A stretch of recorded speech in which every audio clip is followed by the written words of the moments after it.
ഒന്ന് മുന്നോട്ട് കയറി നിന്ന് സംസാരിച്ചു സാർ. ചൊറിയനല്ല കേട്ടോ, ഈ ക്യാരക്ടറിന്റെ ഒരു സ്വഭാവമല്ലേ പറഞ്ഞത്. അതെ അതെ, ക്യാരക്ടറിന്റെ സ്വഭാവം. അതാണ് ഞാൻ പറഞ്ഞത്, character sketch in the film ചോദിച്ചപ്പോ മഹാവൃത്തികെട്ട ഒരു ക്യാരക്ടറാണ്. ആദ്യം എന്തെങ്കിലും പറയണമല്ലോ. മൊത്തത്തിൽ ഒരു കുഴപ്പക്കാരൻ, കുശുംബൻ, അല്പൻ, അഹങ്കാരി, കോംപ്ലക്സ് എല്ലാം ഉള്ളൊരു ക്യാരക്ടറായത്. ഭാര്യ പ്രിൻസിപ്പലാണ്. എൻ്റെ അച്ഛന് എനിക്ക് തരേണ്ട സ്വത്ത്, കോളേജും മറ്റ് സ്വത്തുക്കളില്ല. അത് ഈ പെണ്ണുമ്പിള്ളക്ക് എഴുതി കൊടുക്കും വരുമോക്ക്. അപ്പോൾ എനിക്ക് ഇഷ്ടപ്പെടുമോ? ഇഷ്ടപ്പെടത്തില്ല.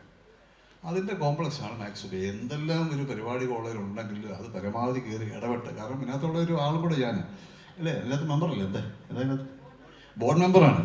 അപ്പോൾ അറ്റൻഡ് ചെയ്യണമല്ലോ, അറ്റൻഡ് ചെയ്യാതിരിക്കാൻ പറ്റില്ല. അപ്പോൾ ഇത് വെച്ചൊരു കാരണം എടുത്തിട്ട് എല്ലാ മീറ്റിങ്ങിലും കയറി കുഴപ്പമുണ്ടാക്കുക എന്നുള്ളതാണ് ഇയാളുടെ ജോലി. അതാണ് നമ്മുടെ ക്യാരക്ടർ. അപ്പോൾ അതിനകത്ത് ഇച്ചിരിയൊക്കെ തമാശ എന്ന് വേണമെങ്കിൽ പറയാം. ഇച്ചിരി കുഴപ്പക്കാരെന്ന് പറയും, വില്ലനല്ല എന്നാൽ ഇതെങ്ങനെ വില്ലത്തനമൊക്കെ കാണിക്കുന്നൊരു സംഭവം. ഇതാണ് എൻ്റെ ഒരു കഥാപാത്രം. ഇനി എന്താ ചോദിക്കാറുള്ളത്?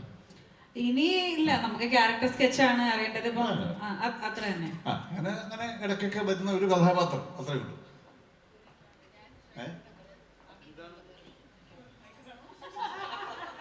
അതങ്ങനെ കുഴപ്പമില്ലാത്ത ഷൈനുമായിട്ട് അവിഹിതം വരെ ഉണ്ടെന്നുള്ള ഒരു ധാരണ, തെറ്റിദ്ധാരണ പരത്തുന്ന ക്യാരക്ടറാണ് എൻ്റെ. ഇനി അടുത്തത് അത്രയ്ക്ക് ഭയങ്കര ടോക്സിക് ആയിട്ടുള്ള ഒരു ക്യാരക്ടറാണ്. സ്വന്തം ഭാര്യയെ പറ്റി ഇങ്ങനെ ഒരു അലിഗേഷൻ.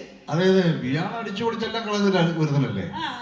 ഏത് കിട്ടിയാലും അടിച്ചു പൊളിച്ച് കളഞ്ഞ് മറ്റേ വൈരാഗ്യം തീർക്കുകയാണത്. ഇല്ല.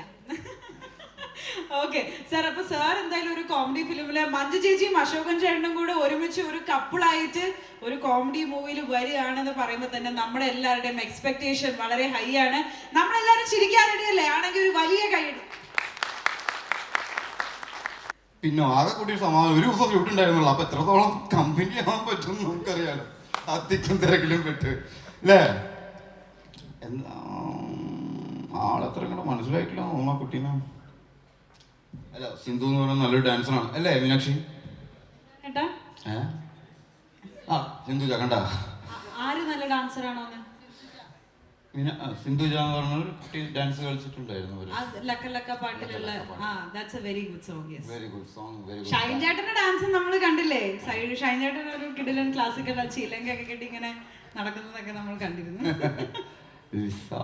ഷൈൻ ചേട്ടൻ എന്താ പുറകില് നിൽക്കുന്നത്? മുമ്പോട്ട് വരൂ, മുന്നിൽ വന്നിട്ട് സംസാരിക്കൂ. വാ, ഇങ്ങോട്ട് വാ. അല്ല, നമ്മളിതില് നായകനായിട്ടുള്ള ക്യാരക്ടർ അല്ല കേട്ടോ ശരിക്കും, അല്ലേ? പറയണം, നായകൻ അല്ലെങ്കിൽ വില്ലനാണോ? വില്ലനാണല്ലോ എന്തായാലും. വൃത്തികെട്ടവനൊന്നുമല്ല, നല്ലവനായ ഒരു മനുഷ്യനാണ്. പക്ഷെ വൃത്തികേടാണ് ഇപ്പോഴത്തെ ഫാഷൻ. രക്ഷപ്പെടാൻ പറ്റുള്ളൂ. ഈ വൃത്തികേട് ഇല്ലാത്തത് കൊണ്ടാണല്ലോ ഒരിക്കൽ, അല്ലേ? വൃത്തികേടും നല്ലതും വേണം, സമാധാനം. അല്ലെങ്കിൽ ഭൂമിക്ക് എന്താ പറ്റുക, ബാലൻസിൽ നിൽക്കാൻ പറ്റില്ല, സന്തുലിതാവസ്ഥ നിലനിർത്തണമെങ്കിൽ. അതുകൊണ്ടാണല്ലോ മഹാബലിനെ ചവിട്ടി താഴ്ത്തിയത്. ഓണം ഉണ്ടായോ? നന്മ മാത്രം ഉണ്ടായാൽ പോരാ ഭൂമിയില്. ഹാപ്പി ഓണം.